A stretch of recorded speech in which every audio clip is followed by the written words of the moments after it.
So you guys waiting in the room, Mm-hmm. and was it right when midnight, and that's when things started? Right at midnight, Really? What did he use? his large red knife. Okay, a large red knife. Yeah, it's like mine. The clock had just struck midnight in Broken Arrow, Oklahoma, in the early hours of July 23, 2015.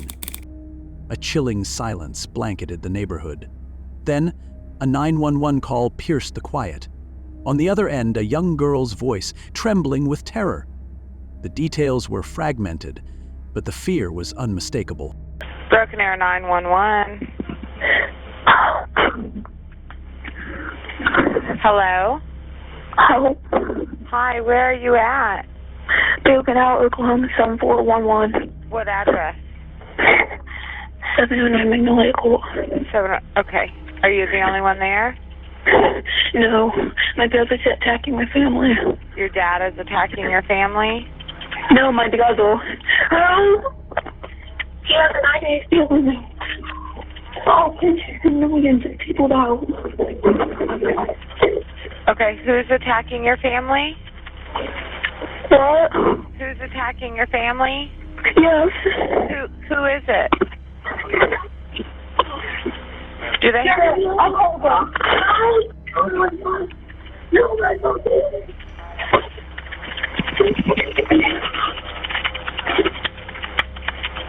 Are you there? Hello? Hi, what's going on there? What's going on there? Hello? First responders raced to the address in Indian Hills. Crimson streaked the front porch. Blood, a lot of it. The dread settled over them like a fog.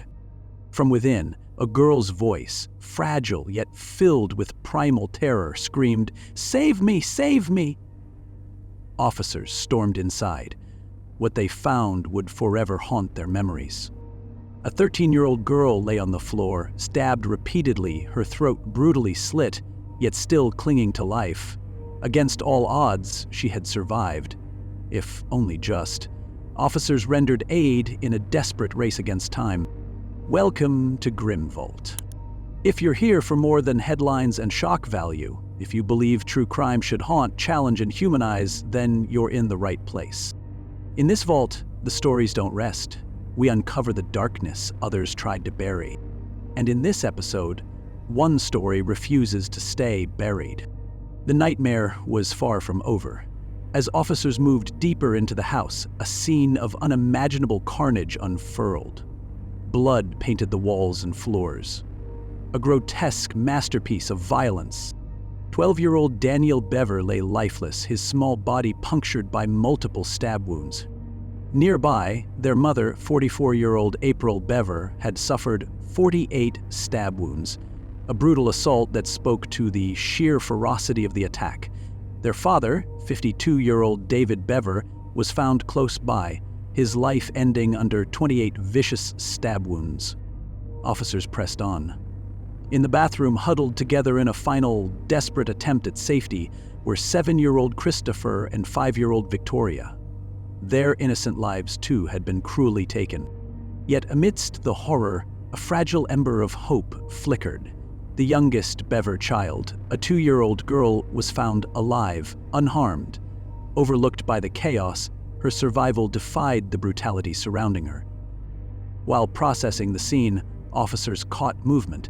2 figures bolted from the back door, disappearing into the woods. The chase was immediate. Police dogs cornered them quickly. 16-year-old Michael Bever and his 18-year-old brother, Robert Bever, both were splattered in blood, clad in Kevlar vests, their faces eerily devoid of emotion.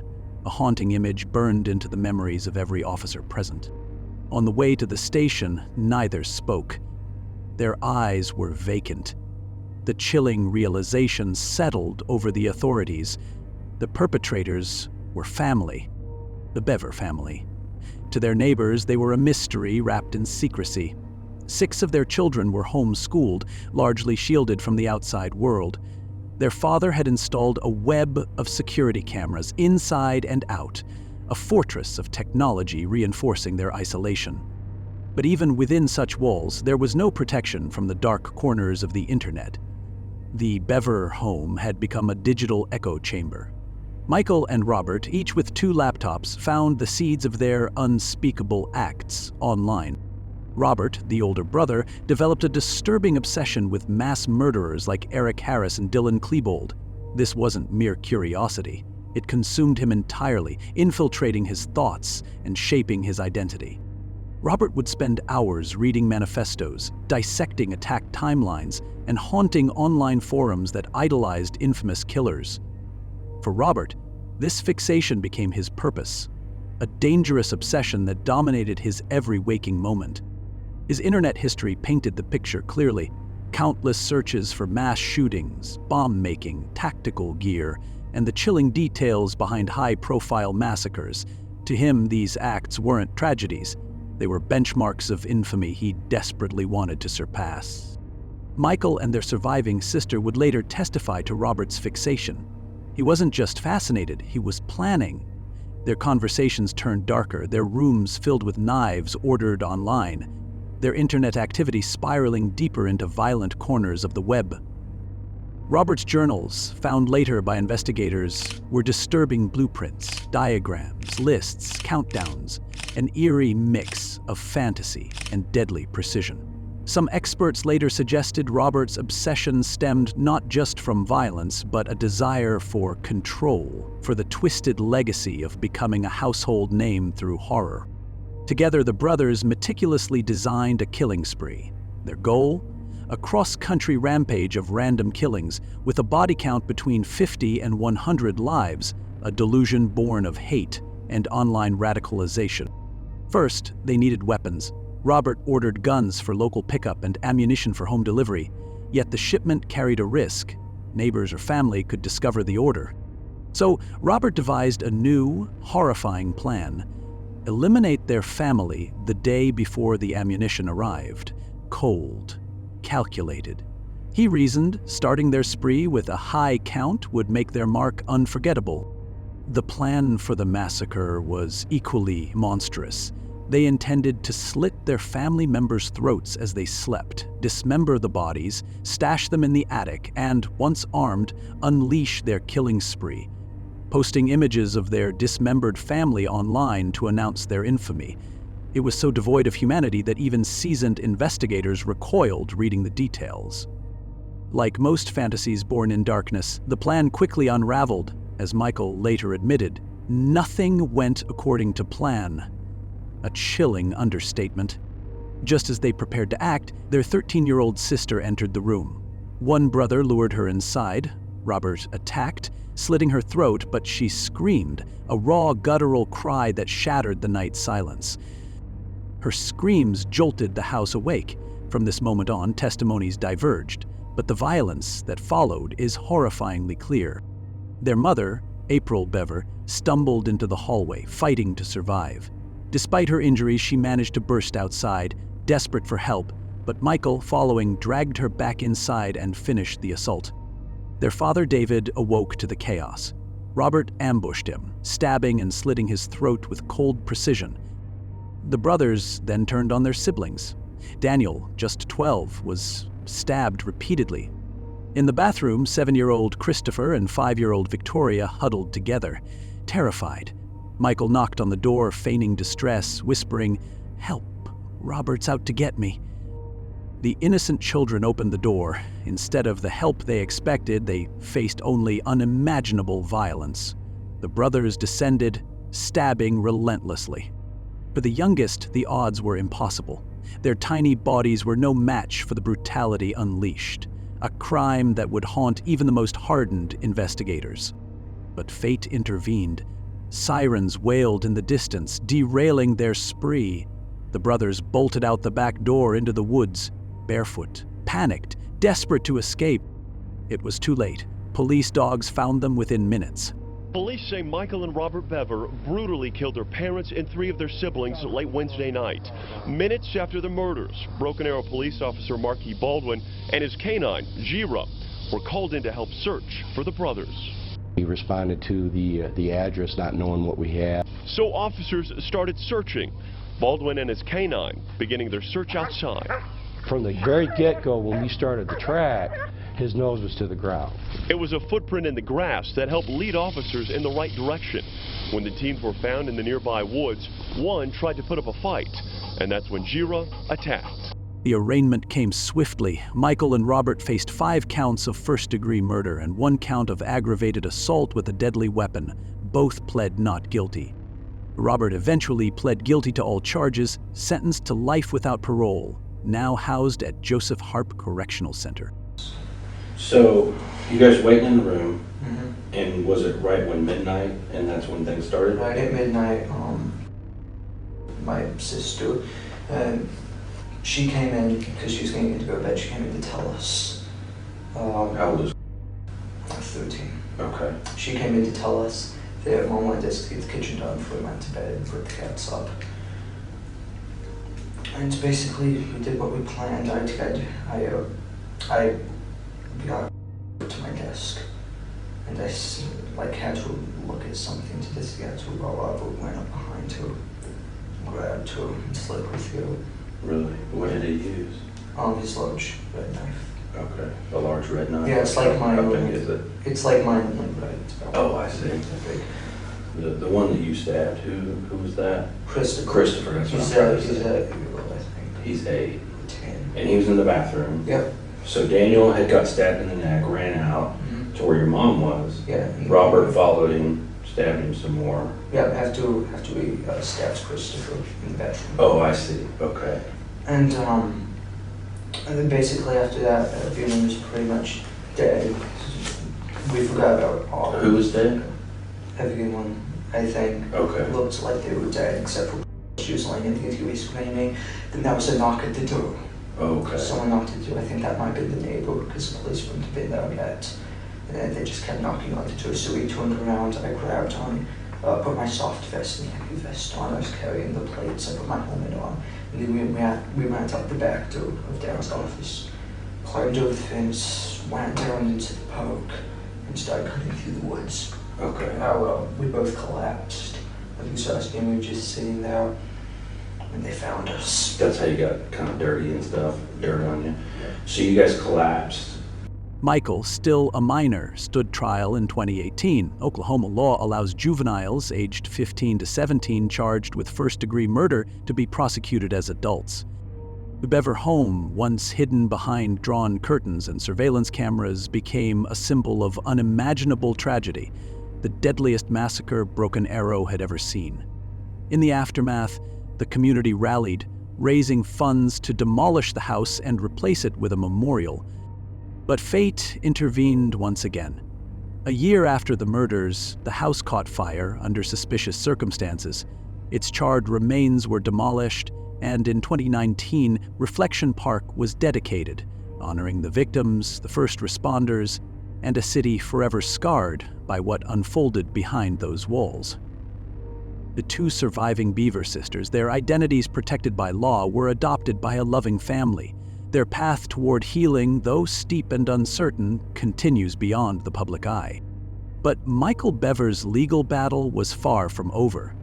Despite the jury's finding that he was capable of rehabilitation, a judge ordered his 5 life sentences to run back-to-back, consecutive, not concurrent. And under Oklahoma's strict 85% rule, Michael will be required to serve more than 2 centuries before parole eligibility, a sentence that, for all practical purposes, ensures he will die behind bars. Bever's legal team argued that this sentencing structure violated his 8th Amendment rights, which prohibit cruel and unusual punishment. They contended that by stacking sentences consecutively, effectively guaranteeing Michael would never leave prison, the judge had imposed a de facto life without parole sentence, directly contradicting the jury's determination.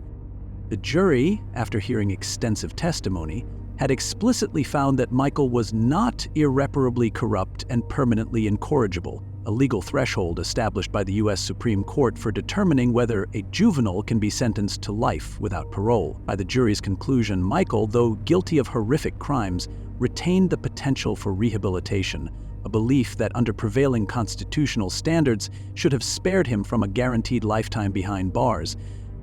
Yet, the judge exercised discretion, Under Oklahoma law, neither federal nor state statutes grant juries authority over how sentences, whether concurrent or consecutive, are imposed in cases like this. Judges hold that power. The state and the Oklahoma Court of Criminal Appeals, OCCA, majority adopted what's known as a crime-specific approach. In their reasoning, each individual life sentence imposed on Michael was technically constitutional because it allowed the possibility of parole. Stacking those sentences, even if the combined term equaled 215 years, did not, in their view, violate the Eighth Amendment. In blunt terms, the court majority argued defendants convicted of multiple offenses are not entitled to a volume discount on their aggregate sentence. Their position was clear. Regardless of age, the severity and quantity of crimes committed warranted severe punishment, even when that punishment functionally erases any realistic hope for freedom. The OCCA majority affirmed Bever's convictions and consecutive life sentences, effectively solidifying Oklahoma's legal stance.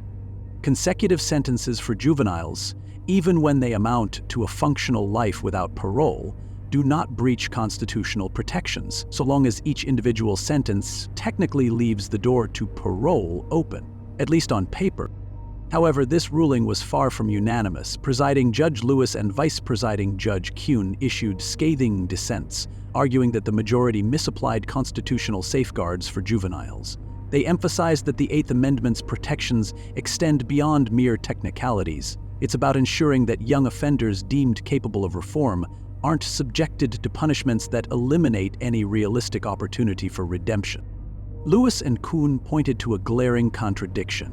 The jury had explicitly rejected the notion that Michael was beyond saving.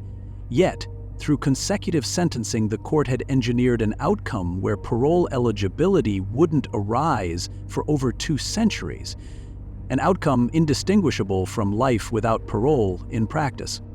Their proposed solution? Modify Michael's sentences to run concurrently.